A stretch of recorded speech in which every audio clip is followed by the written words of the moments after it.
We have gone through regular law enforcement channels in enforcing the extradition requests that we've made with respect to Mr. Snowden. And so there have been high-level discussions with the Russians about trying to find a solution to the problem. We don't have an extradition treaty with Russia. On the other hand, Mr. Snowden, we understand, has traveled there without a valid passport, without legal papers, and we are hopeful that the Russian government makes decisions based on the normal procedures regarding international travel and the normal interactions that law enforcement have. So I can confirm that.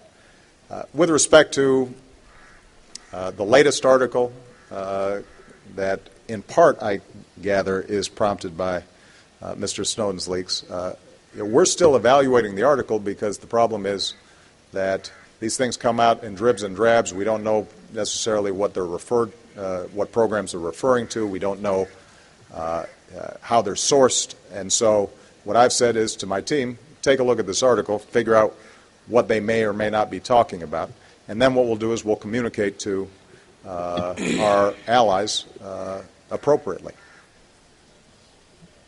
The Europeans are some of the closest allies that we have in the world, and we work with them on everything, and we share intelligence constantly. And our primary concerns are the various security threats that may have an impact on both our countries.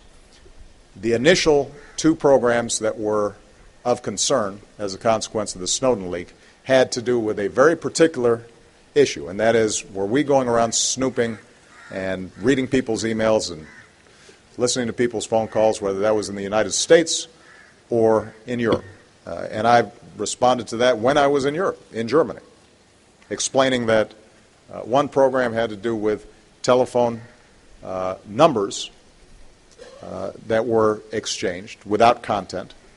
The other was very narrowly tailored to deal with threats like terrorism, proliferation, and that all of this was done legally and under the supervision of the FISA court.